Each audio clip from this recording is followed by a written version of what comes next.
गुरु प्यारी साध संगत जी, चल रही लड़ीवार कथा में हम सब ने श्रवण किया है किस तरह गुरु नानक देव जी महाराज मूल मंत्र के राही सिद्ध पुरुषों को परमेश्वर अकाल पुरख वाहिगुरु जी के गुण समझा रहे हैं और ये बताना चाह रहे हैं कि परमेश्वर अथाह है, बहुत बड़ा है, उसकी कोई सीमा नहीं है, वो अपरंपार है।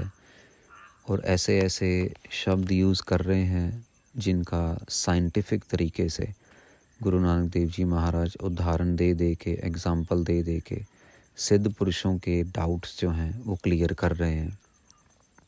कल हमने सुना निर्भव से गुरु नानक देव जी महाराज क्या बताना चाह रहे हैं, निर्भव का क्या अर्थ है। गुरु नानक देव जी ने बड़े ही प्यार से समझाया कि हम सब के अंदर डर है। सारी दुनिया, सारे पदार्थ, सारी वस्तुएं, हर एक चीज़, हवा, पानी, आग, हर एक चीज़ डर में है। अगर कोई डर में नहीं है तो वो है परिपूर्ण परमेश्वर अकाल पुरख वाहिगुरु जी। और सिद्ध पुरुषों को ये बात समझ भी आई जो एग्जाम्पल्स गुरु महाराज ने दिए। आगे बढ़ते हैं। इस मूल मंत्र की शुरुआत गुरु नानक देव जी महाराज कर रहे हैं एक ओंकार सतनाम कर्ता पुरख निरपहो। अब आगे गुरु महाराज अगला जो है अक्षर, इसके बारे में विचार करेंगे। सिद्ध पुरुष पूछ रहे हैं, ठीक है हमने मान लिया कि उसका किसी से उसको डर नहीं है, वो किसी को डर नहीं दे रहा। आपने आगे लिखा है निर्वैर, इसका क्या मतलब बन जाता है निर्वैर। गुरु नानक देव जी महाराज बड़ी प्यार से समझा रहे हैं, जिस तरह पहले समझाया है आगे भी इसी तरह बता रहे हैं। सिद्ध पुरुषों को पूछते हैं कि हे सिद्ध पुरुषों, तुम ये समझ रहे हो कि अकाल पुरख वाहिगुरु परमेश्वर वो जोत, वो जो सर्वशक्तिमान है, सब कुछ करने के समर्थ है, क्या उसके अंदर, उसके मन में किसी के लिए कोई हीन भावना है? तुम्हें ऐसा लगता है? अब सिद्ध पुरुष सोच रहे हैं कि हीन भावना होगी तो फिर क्या होगा। गुरु नानक देव जी महाराज उनको एग्जाम्पल दे के पूछते हैं। महाराज पूछते हैं कि सिद्ध पुरुषों, हम सबको पता है कि हम सब कुछ ना कुछ गलती तो करते हैं। कहते हाँ। कहते तुम भी गलती करते हो? कहते हाँ। कहते सारी दुनिया गलती करती है? कहते हाँ। कोई ना कोई, छोटी बड़ी ऊंची नीची, कोई ना कोई गलती करते हैं। गुरबाणी में भी पंक्ति आती है साध संगत जी, भुल्लण अंदर सबको अभुल्ल गुरु करतार। इसका मतलब है कि सब के सब जो हैं वो गलतियां करने वाले हैं, भुल्लण हैं, मतलब कि भूल सकते हैं, लेकिन अभुल्ल गुरु करतार। लेकिन जो गुरु है, जो गुरु महाराज हैं, जो करतार है, परमेश्वर है, वो कभी भी गलती नहीं कर सकता। वो अभुल्ल है, वो गलती नहीं कर सकता। तो गुरु नानक देव जी महाराज पूछ रहे हैं कि सिद्ध पुरुषों, ये बात तो तुम मान रहे हो कि गलतियां करते हैं लोग? हाँ जी महाराज, मान रहे हैं। अब ये बताओ कि गलती जब की जाती है तो गलती करने के बाद क्या होता है? तो सिद्ध पुरुष सहज स्वाभाविक कहते हैं कि महाराज गलती के बाद तो कोई ना कोई सज़ा मिलती है। तो गुरु नानक देव जी महाराज बोल रहे हैं कि बस यही। कहते परमेश्वर जो है वो किसी की जो गलती है, वो गलती को नज़रअंदाज करते हुए भी उसके साथ वैर नहीं रखता। गुरु नानक देव जी महाराज कह रहे हैं कि उसके स्वभाव में दुश्मनी नहीं है, वो परमेश्वर है। क्यों नहीं है साध संगत जी? सिद्ध पुरुषों को समझा रहे हैं, सिद्ध पुरुषों, तुम्हें क्या लगता है कि उसने सिर्फ तुम्हें बनाया और बना के छोड़ दिया, मतलब बस बना लिया और छोड़ दिया? नहीं, वो हमारा माँ, हमारी बाप बन के हमारे साथ 24 घंटे हमारे अंग संग है। अब अगर हम दुनियावी तौर पे देखें साथ संगत जी, तो माँ बाप अगर बच्चे कोई गलती करते हैं कभी ज़िंदगी में, तो माँ बाप क्या करते हैं, प्यार से समझा के बुझा के, चलो थोड़ा बहुत उनको पनिशमेंट भी दे दिए, लेकिन फिर उनके हक की बात ही करते हैं ना। आज तक तो कभी सुना नहीं, बहुत कम होंगे जो माँ बाप ऐसे होंगे जो अपने बच्चों के दुश्मन बन जाते हैं। यही बात गुरु नानक देव जी समझा रहे हैं। जैसे माँ और बाप अपने बच्चों को प्यार से समझाते हैं, उसकी पालना पोषणा करते हैं, उसकी गलतियों को नज़रअंदाज करके उसको समझा के बुझा के उसको सही रास्ते पे चलने के लिए मार्गदर्शन देते हैं, ये परिपूर्ण परमेश्वर अकाल पुरख वाहिगुरु भी इसी तरह से हमें हमेशा निर्वैरता के साथ देखता है। ऐसा नहीं कि किसी ने गलती की तो उसका दुश्मन बन गया हो। हाँ, दुश्मन है अहंकार का। जब वो अपने आप को बड़ा समझे और परमेश्वर को छोटा समझे, तब फिर साथ संगत जी हाल ख़राब होता है। क्योंकि परमेश्वर और इंसान में सिर्फ एक ही पर्दा है और वो है अहंकार का। ये कहने को तो एक वर्ड ही है, लेकिन सारा का सारा संसार इस एक वर्ड में ही छुपा हुआ है। आप आशा दीवार का पाठ करते हैं, सुनते हैं, गुरु महाराज ने बहुत बड़ा इसके ऊपर व्याख्यान किया। हाँ मैं आया, हाँ मैं गया, हाँ विच मुआ, सारा कुछ महाराज ने हाउमे के अंदर लिखा है कि सब कुछ हाउमे के अंदर हो रहा है। हम आ रहे हैं हाउमे में, हम जा रहे हैं हाउमे में, हमारा जन्म, हमारी मृत्यु, हमारा खाना, हमारा पीना, हर एक चीज़ हाउमे के साथ जुड़ी हुई है। हाउमे कर कर जंत उपाया। तो साध संगत जी गुरु महाराज समझाना चाह रहे हैं सिद्ध पुरुषों को कि सिद्ध पुरुषों, ये परमेश्वर की हस्ती इतनी बड़ी है, इतनी बड़ी है कि इसकी हस्ती में वैर है ही नहीं, इसके अंदर वैर है ही नहीं। अब साध संगत जी, हम लोग वैर को सिर्फ एक नज़र से ना देखें कि भाई फुटबॉल का मैच हो रहा है और एक बंदा तो जीतेगा ही जीतेगा ऐसा नहीं है। सिर्फ एक नज़र से नहीं देखना हमने वैर की दृष्टि को। वैर बहुत तरीके का इंसान के अंदर जन्म लेता है। एक वैर ऐसा तरीके का है जो सामने नज़र आता है, जिसको हम गुस्सा कह देते हैं, अरे ये क्या किया, वो क्या किया। एक वैर ऐसा है जो मन के अंदर रहता है, मन के अंदर ही बस वो अंदर ही अंदर पिसता रहता है, पिसता ही रहता है, पिसता ही, इसने ऐसे कर दी, इसने वैसे, इसको मैं बताऊँगा, इसको मैं देखा। उसके मुँह पर बड़ी मिठास होगी आपको लगेगा ही नहीं, आपका बेस्ट फ्रेंड लगेगा, लेकिन मन के अंदर इतनी कड़वाहट, इतना जहर भरा होगा कि सबसे बड़ा नुकसान करने वाला ही वो बनेगा आपका। एक वैर ऐसा होता है साध संगत जी, जो इंसान ना चाहते हुए भी हालात उसको, समाज उसको वैरी बना देते हैं। अब फॉर एग्ज़ाम्पल, एक इंसान ने अपने परिवार के गुजर बसर के लिए अपने दोस्त से कर्जा लिया। उसका काम वाम नहीं चल रहा था, नौकरी नहीं मिल रही थी। उसको ये उम्मीद है कि भैया एक दिन आएगा, मुझे नौकरी मिल जाएगी, मेरा काम चल जाएगा और मैं कर्जा वापस कर दूंगा। पर उसको नौकरी नहीं मिली, सगों उसकी जगह उसकी तबीयत और ख़राब हो गई। अब तबीयत ख़राब हो गई तो नौकरी तो मिलनी नहीं थी, लेकिन अब जिस दोस्त से पैसे लिए थे वो दोस्त दुश्मन बनता जा रहा है, वो वैरी बनता जा रहा है।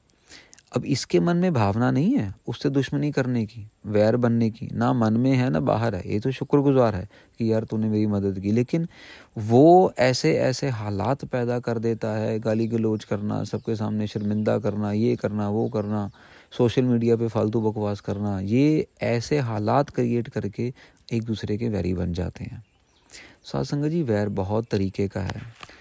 गुरु महाराज एक चीज़ समझाना चाह रहे हैं कि परमेश्वर की हस्ती इतनी बड़ी है, इतनी बड़ी है कि उसकी हस्ती के अंदर वैर की कोई जगह ही नहीं है। वो है निर्वैर।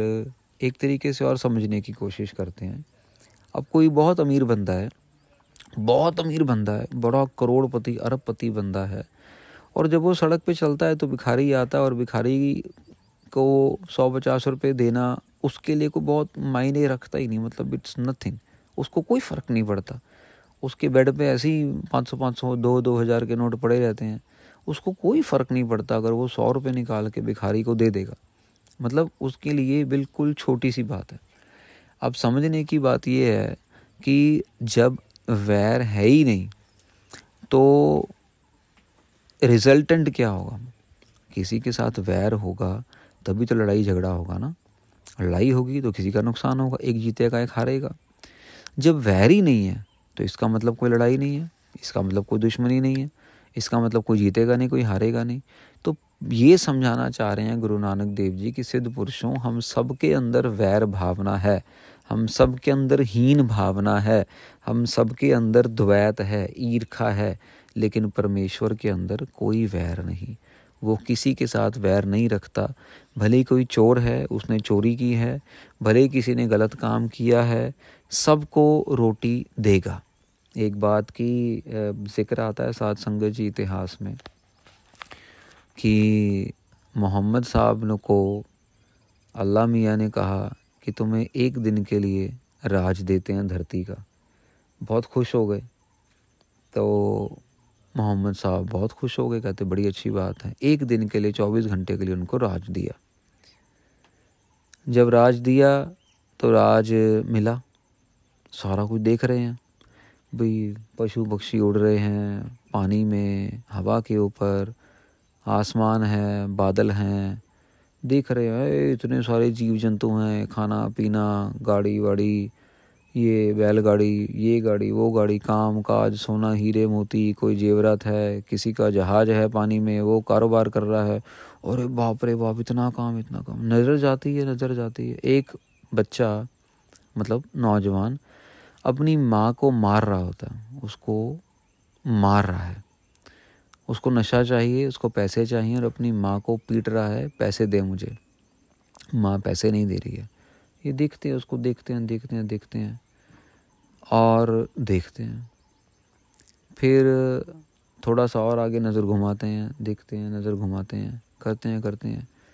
एक चोर जो है वो एक मरीज़ के घर में चोरी करता है, जिसके पास दवा दारू के लिए पैसे जमा किए होते हैं, और वो चोरी कर लेता है। तो मरीज़ जो है वो दवा दारू के बिना और परेशान होता है, मरने वाले हालात हो जाते हैं।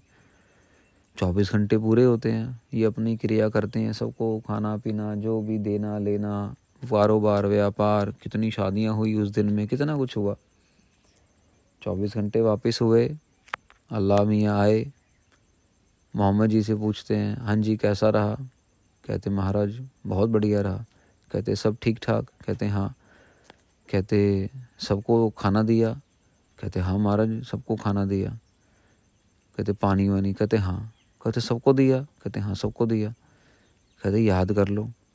कहते हाँ हमारा सबको दिया, बहुत कई करोड़ जनता थी, सबको खाना वाना दे दिया। कहते जीव जंतु को तो हाँ सबको दे दिया, पानी के अंदर भी जो थे सबको दे दिया, कोई भूखा नहीं है आपकी कृपा से। अकाल पुरख वाहिगुरु पूछते हैं, परमेश्वर पूछते हैं, अल्लाह मियाँ मोहम्मद साहब वो जो बेटा मार रहा था अपनी माँ को, उसको रोटी मिली नहीं शायद। कहते महाराज उसको रोटी क्यों देनी थी? महाराज वो तो अपनी माँ को मार रहा है, वो भी नशे के लिए मार रहा है, कितनी गलत बात है। माँ बेचारी रोई जा रही है उसकी, उसको रोटी थोड़ी ना देनी है, वो तो मरे ऐसे ही साला, उसको तो मरने दो, वो उसका मरना ही अच्छा है, वो माँ को मार रहा है अपनी। अल्लाह मियाँ चुप, परमेश्वर वाहिगुरु चुप। कहते अच्छा मोहम्मद साहब वो जो चोर जो दवाई के पैसे चोरी करके ले गया, कहते महाराज कितना गलत काम किया उसने, वो देखो वो दवाई के बिना मरने वाला हो रहा है वो, लेकिन वो चोरी कर गया। ऐसे थोड़ी ना होता है, चोर करनी है चोरी तो किसी और घर में कर ले भैया, जिसके पास दवाई के लिए पैसे नहीं उसको तो क्यों तंग कर रहा है। तो उन्होंने कंधे पे हाथ रखा, मोहम्मद साहब हमारा अस्तित्व वैर वाला नहीं है, हमने तो सबको एक बराबर देखना है, भले ही कोई गलती करे भले ही कोई ना करे, उसके कर्मों की सज़ा हम देंगे, वो एक अलग तरीका है देने का। जूनों में भुगतना, कुत्ता बिल्ली मांस बंदर ये बनाना वो अलग बात है, लेकिन रोटी से किसी को नहीं वांझा रखना। यही पंक्ति गुरबाणी में आती है साध संगत जी, जिन पैदाइश तो किया सोई दे आधार। आधार का मतलब रोटी, जिसने पैदा किया है उसने रोटी देनी ही है। आप गुरबाणी में पंक्तियाँ पढ़ते हैं, जल में जंत उपाय कै तिना भी रोजी दे। जल में जो जंतु जीव हैं उनको भी, पानी में भी उनको खाना मिल रहा है, जबकि अगर आप एक रोटी बना के पानी में डालोगे तो वो गीली हो जाएगी, खाने लायक नहीं रहेगी। वो परमेश्वर ने ऐसी सेटिंग बनाई हुई है कि कोई भी जीव जंतु धरती पे भूखा नहीं रखता। वो क्यों? करके उसके अंदर वैर नहीं है। अभी कितना बड़ा गुण है साध संगत जी। और हम छोटी छोटी बात पे वैर कमाना शुरू कर देते हैं। हमारे घर के बाहर अगर कोई हमारी गाड़ी की जगह कोई और गाड़ी आके लगा जाएगा, थोड़ी देर के लिए लगा जाएगा भले ही, तो हमारे मन में वैर आ जाता है। जैसे हमने सड़क खरीद ली है, सड़क भी हमने अपने नाम करवा के रखी है। जैसे हम लोग इतनी छोटी छोटी बातों पे वैर कमाना शुरू कर देते हैं कि हम ऊपर से लेके नीचे तक सिर्फ वैरी ही बन चुके हैं। आपका जो आस पास का माहौल है वो इतना ज़्यादा जहरीला हो चुका है कि हम उस जहर के अलावा अमृत को देख ही नहीं पाते हैं।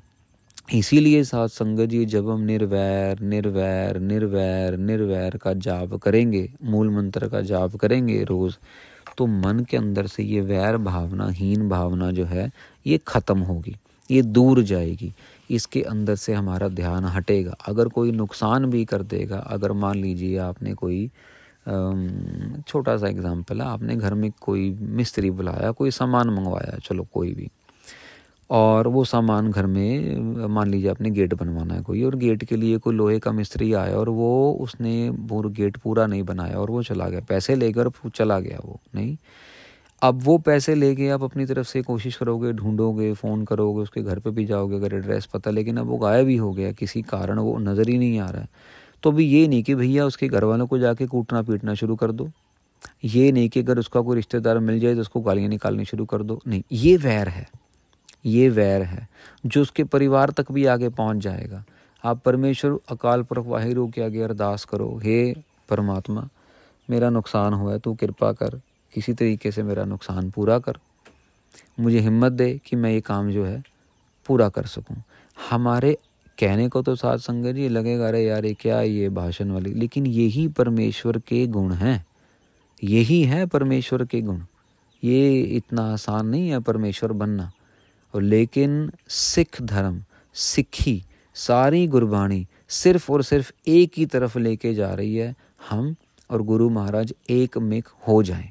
बस हमारा जो अस्तित्व है, हमारी होंद मिट जाए, हम अपने आप को गुरु महाराज में, अकाल पुरख वाहिगुरु में एक कर लें। हम बूंद हैं, वो समुद्र है, ये बूंद समुद्र में मिल जाए। सारी गुरबाणी सिर्फ और सिर्फ इसी एक प्रिंसिपल पे टिकी हुई है कि हम लोगों का मेल परमेश्वर के साथ कब होगा। गुरबाणी में पंक्ति आती है ना, कद नानक आवे वारी।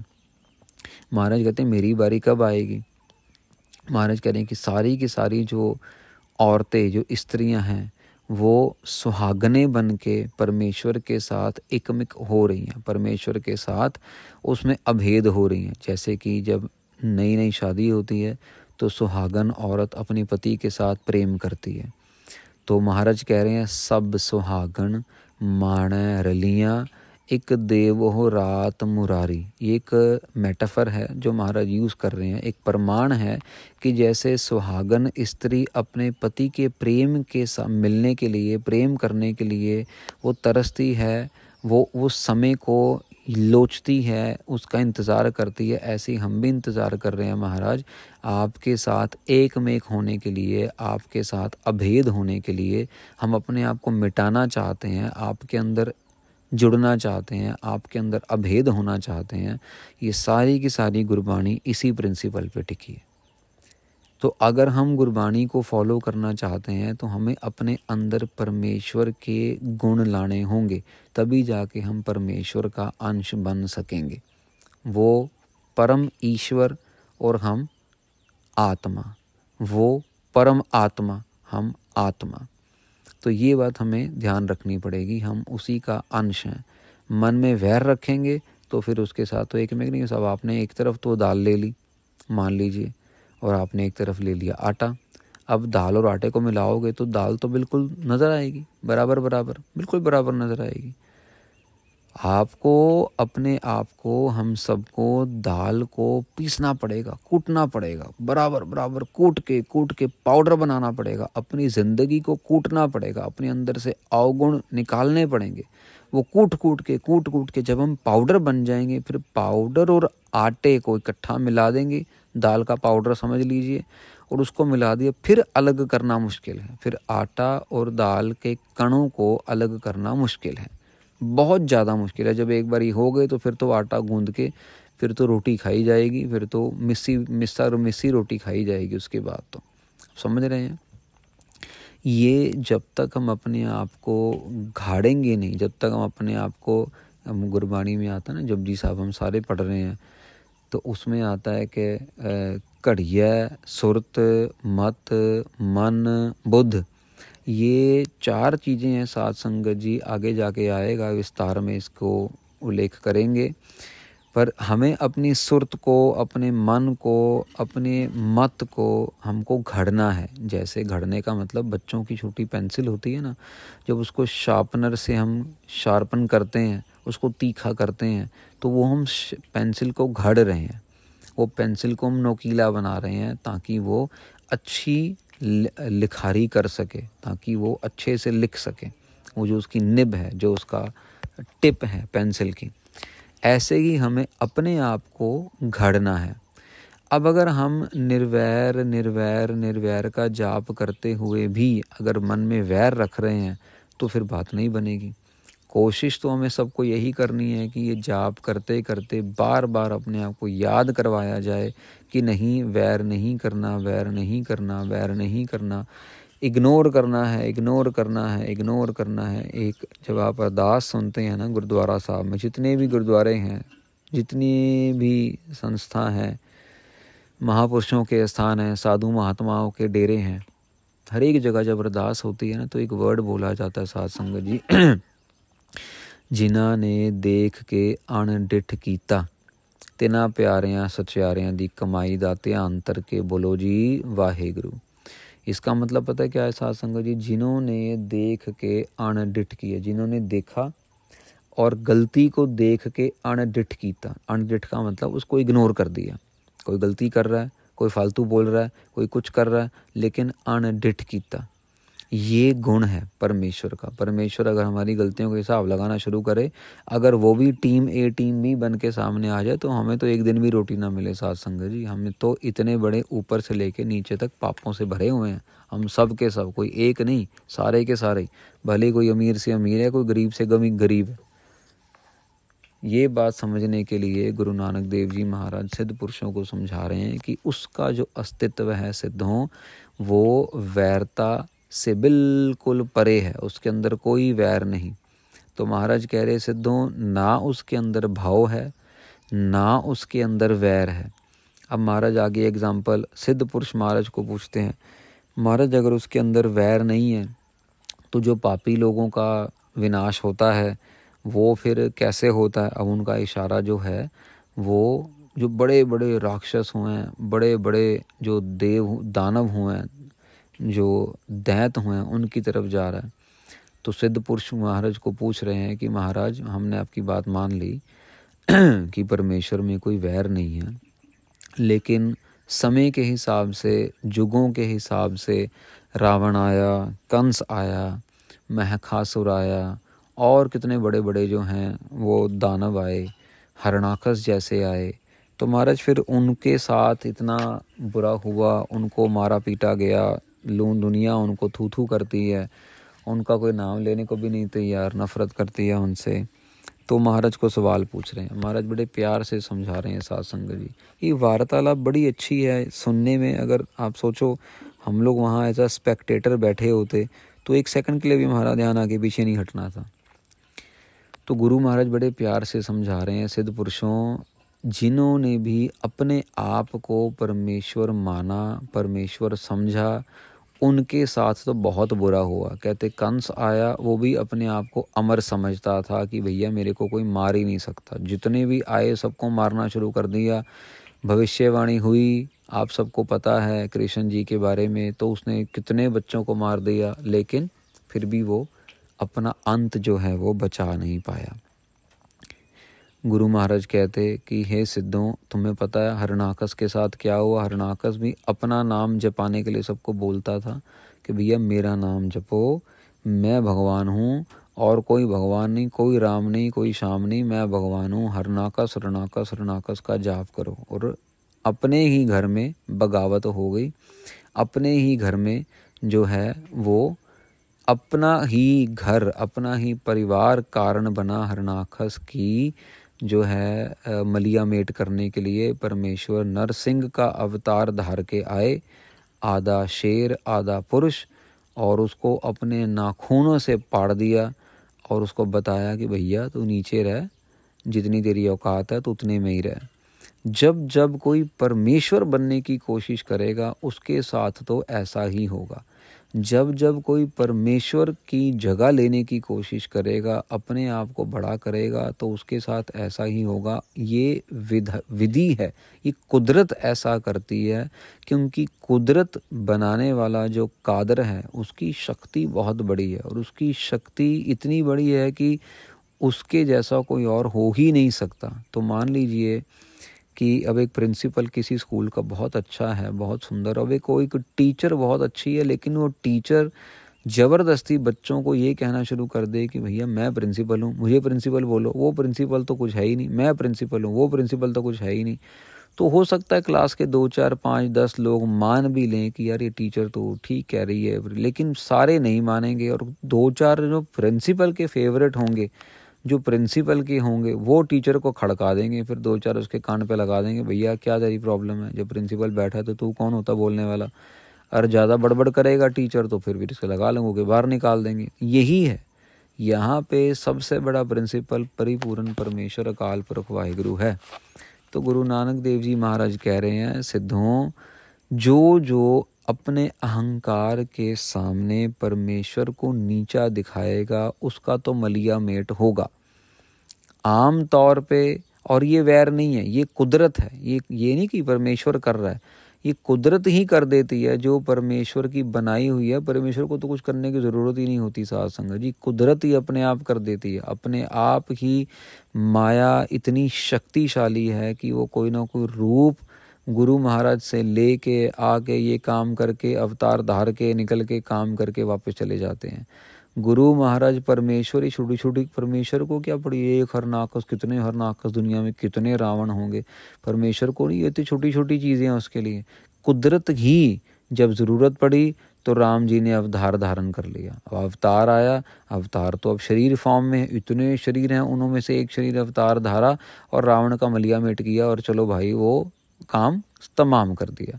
तो उसके लिए ये कोई बहुत बड़ी बात नहीं है कि एक आधे राक्षस को मारना, ये करना। तो वो तो सारी दुनिया का मालिक है, सारे पेड़ पौधों का मालिक है। चाहे तो 1 मिनट में, 1 सेकंड में सब कुछ पलट दे। अभी सुनामी आई थी, देखा आपने कितना नुकसान हुआ सुनामी में। कोविड आया, कितना नुकसान हुआ। उसके लिए तो these are very very small thing. उसको क्या फ़र्क पड़ रहा है। 50 लाख लोग, वो किसी से वैर नहीं रखता। देखो समझने वाली बात है, एक तरफ हम कह रहे हैं कि वो किसी से वैर नहीं रखता, और दूसरी तरफ 50 लाख लोग उसने एक ही झटके में कोविड में मार दिया। एक ही झटके में क्या फ़र्क पड़ा उसको? कोई फ़र्क नहीं पड़ा। जिसके कर्म पूरे हुए उसने ज़बरदस्त बस एक स्प्रे मारा, कोविड फैलाया और 50 लाख लोग ले गया। आए भी तो उसी में से थे और चले भी गए अपने अपने कर्मों के हिसाब से। जहाँ जहाँ पे जो जो सेट बैठता था उसको वहाँ पे कईयों को इनाम मिला होगा, कईयों को सज़ा मिली होगी। अब अगर कोई मरा है और वो दोबारा जीव जूनी में आया, जैसे मनुष्य की जूनी में आया, तो वो तो उसका इनाम है। पर अगर कोई चला गया, मच्छर बन गया, मक्खी बन गया, भैंस बन गया, गधा बन गया या बंदर बन गया, तो फिर वो बस 84 लाख जूनों में पड़ गया, वो सज़ा में गया।